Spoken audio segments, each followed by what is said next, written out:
Right then, it's a quick walk around video, and this is for a Honda Civic 1.6 SR Tourer facelift model, and it's finished in this lovely sporty blue metallic paint.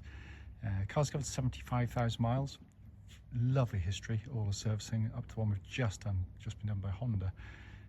It is a lovely looking car, these best looking estate in its class by a country mile, in my opinion. Front of the car, lights and lenses, clear, intact, there's no cracks or condensation there. Front's really clean for the mileage and age. Bonnet, there's hardly a stone chip, any note on there at all. Then passenger side, near side, lovely and smooth down the flanks. Can't see any obvious car parking indentations.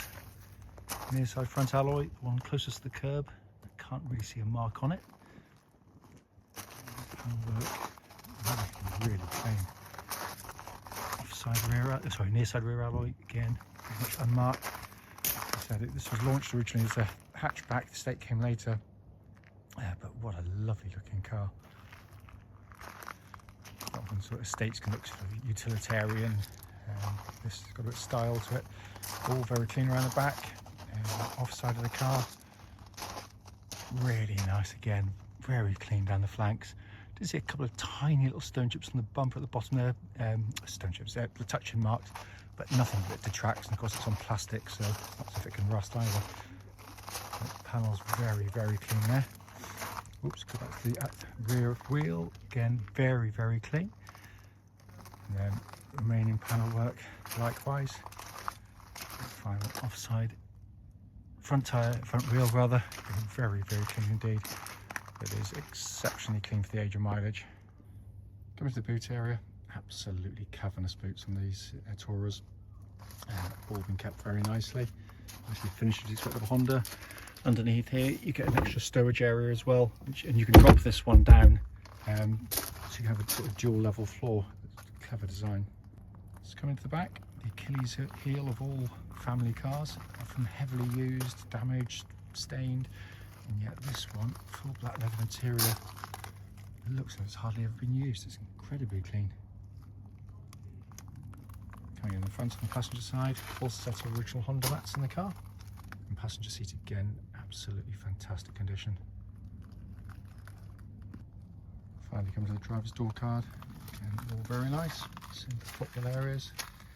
Driver's seat, again for the age of mileage, just a tiny bit of bolster where you slide in and out, but apart from that, virtually nothing.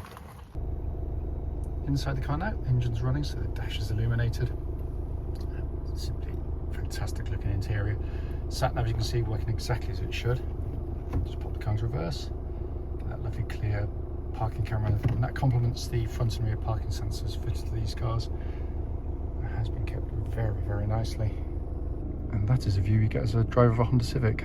I maintain, I always do, that that's the best dash design anywhere in its class. Engine's running, no warning lights on, just pan in there for you. Hopefully you can see 75,409 miles. The little yellow light for the airbag you can see up there. That does an airbag check when you start the car. And after roughly 60 seconds or so, it goes off once it's finished all its checks, which it does in this case. In fact, if I go back now, you'll see it's already gone. There we are. Finally, just to show you, owner's manual pack and lock and wheel nut key, all here and present with the car. Right then, it's a quick road test video, and this is for a Honda Civic 1.6 SR diesel, and it's the Tourer model. The car's registered YR16CCX, with a mileage of 75,403 miles recorded. The reason we do all of our videos, and especially this bit, the road test section, is just to ensure that if anyone's online looking at any of our cars, they get to see that very car in operation. It can be really frustrating to go and see a car which looks perfectly good in a photograph or a description, but only to get there and find out it's got an obvious fault that shows up when you're driving the car. So coming to the car, it's been very, very well looked after, this car. As you know from the advert, twist the key, engine starts instantly and settles to a smooth, even idle. There are no warning lights in the car relating to the engine or any other part of the car for that matter. Temperature gauge running at a third, which is exactly where it's meant to be on a Honda vehicle, and it's been running for quite some time now. Typical Honda engine, incredibly tough and reliable over big mileages. Cam chain driven, so no cam belts to have to worry about. But more than that, it's just a lovely car to drive, an engine to use. It's powerful, it's, you know, it's quiet on the move, refined, only noticeably diesel at low speeds, which even Honda can't engineer out, but it's a cracking engine. Engine then feeds into the clutch and gearbox. Clutch in the car bites exactly where it's meant to, nice and smooth in operation. Gearbox, typical of Honda, absolutely superb.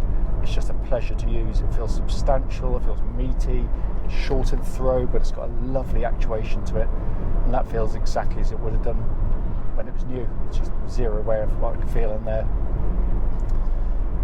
Moving on to the steering and chassis, always been a strong point of the Civics, because this is one of the very few cars in its class that can actually do two things brilliantly well. For those that just want the car to get you from A to B comfortably, it does it superbly. The ride's really comfortable, it's smooth, but for those like me that still thoroughly enjoy their driving, it rewards. It's a lovely car to drive. The steering is beautifully weighted, pinpoint accurate, and reasonably quick as well, actually. And the chassis, which is supple enough to ride these bumps wonderfully well, when you do go through corners, it goes through with real keenness, changes of direction, easy in the car. It flows through corners wonderfully well, incredibly capably. The chassis, by the way, on these Tourers, on the top of the range cars, has a little button down here, so you can change your rear suspension settings from currently in soft or comfort, because I'm old and aching. Press the button there, go to dynamic, and it firms it up, you can feel it, and then normal, which is halfway between the two. It's a really nice function. So obviously you've got a lot of weight in the back, carrying a load of luggage or something, you can stiffen it up just so you don't it doesn't feel too soft. Worth pointing out, no clonks, no rattles in the suspension at all. Steering of the car tracks absolutely dead straight without any vibrations at this speed or any speed up to the legal limit. Moving to the inside of the car, which is in fantastic condition in here, and as of course with any Honda, it's beautifully put together. No squeaks, no rattles, even after all these years and the mileage it's done, and it is still, by a country mile, in my humble opinion, the best interior in its class, because it works brilliantly. It's not just for show. I mean, that's personal opinion. Some people like it, some people don't. Personally, I think it looks fantastic, especially illuminated at night. But what is unarguable is just how it functions. The centre stack here, is it the same as you get in lots of cars in lots of ways, but executed brilliantly as Honda always do. Sat nav working perfectly. Down below that, dual zone climate control system, so you have different temperatures side to side, and that pumps out lovely cold air. Heated seats. Push any button, you got greeted with a lovely high quality actuation to all of the controls in the Honda. They do that kind of stuff superbly well.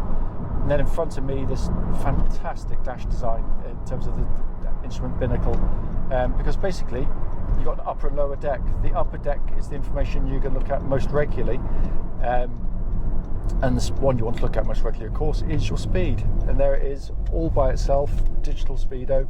It means I can basically look at pedestrians, cars, bikes, horses, you name it, but I keep my eyes on my speed without taking my eyes off the road. It is genius.